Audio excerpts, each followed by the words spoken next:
Bonjour, bonjour, chers passeurs de la flamme du sourire. Alors, comment définir le sourire en cette fin de challenge? David Le Breton, anthropologue, sociologue, nous rappelle que le sourire est un geste gratuit. Être souriant à adversité égale nous fera plus de bien. Alors, sourions ensemble. Quand on a un but dans la vie, on se suicide moins. Moi, je me suicide beaucoup moins qu'avant. La semaine dernière, je vous ai proposé de nous dérider en trouvant un type d'humour qui commence par la lettre A. L'avez-vous trouvé? Vous avez deviné? Il s'agit de l'autodérision, aussi connue sous le nom d'humour autoconstructeur. Avant de plonger tête baissée dans les eaux vives de l'autodérision, prenons un instant pour différencier cette joyeuse pratique de son cousin grincheux, l'autodénigrement. L'autodénigrement, c'est comme se tirer dans le pied avec une blague nulle, on se rabaisse sans relâche, jouant les punching balls de notre propre estime. C'est comme se lancer des tomates pourries à la figure, mais sans la sauce amusante qui va avec. Maintenant que la différence est faite entre autodénigrement et autodérision, analysons de plus près cet humour autoconstructeur. L'autodérision, c'est comme jongler avec des œufs en chantant « Libéré, délivré, je ne mentirai plus jamais ». C'est transformer nos petits malheurs en pépites d'or comiques sans perdre de vue notre valeur intrinsèque.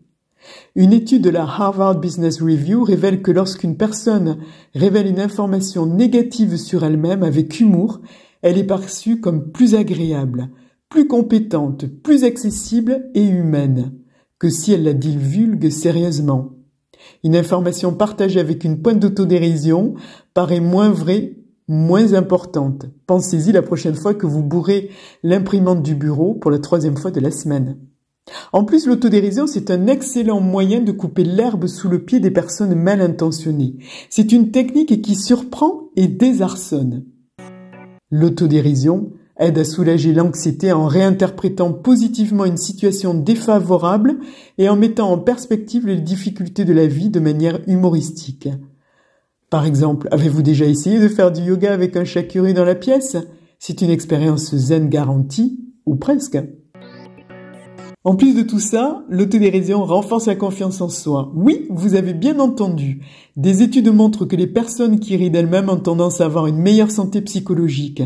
En s'amusant de leurs faiblesses et échecs, elles montrent qu'elles ont assez de confiance en elles pour utiliser l'humour comme une super armure contre les critiques et les coups durs de la vie. Alors, prêt à devenir un grand maître de l'autodérision? Eh bien, voici quelques conseils. You wash it, you wash it. You rinse, you rinse, you rinse. 3 times. You smell. Premier conseil. Cherchez le comique dans les situations désagréables. La vie professionnelle est ponctuée d'erreurs, de maladresses et de mésaventures gênantes. Ressasser les difficultés apporte rarement des solutions, mais en rire offre de la légèreté et rend ces épreuves plus faciles à supporter. Deuxième conseil. Trouvez la juste dose d'autodérision pour ne pas vous mettre en danger. Un équilibre entre vulnérabilité et distance, équilibre entre des éléments critiques et flatteurs est crucial. En multipliant démesurément des blagues sur vous-même, vous risquez d'être perçu comme une personne pessimiste et peu sûre d'elle. Vous pouvez vous enfermer dans un rôle de victime dont il sera difficile de sortir. Comme toujours, trouver le bon équilibre est un art délicat. Troisième conseil. Ciblez les autres en vous ciblant vous-même. Ciblez tout le monde au même niveau. Sinon, c'est du harcèlement.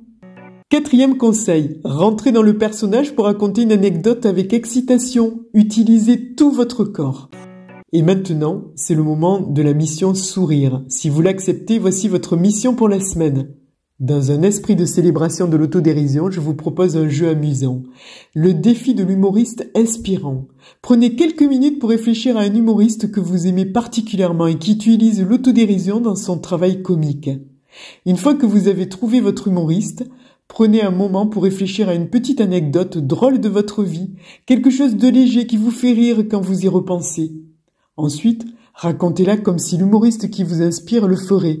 Partagez-la avec votre voisin ou votre voisine ou tout votre quartier. L'idée est de transformer ces moments gênants ou maladroits en une source de rire et de légèreté. Après tout, rien de mieux que de partager un bon fou rire pour renforcer les liens et illuminer notre journée.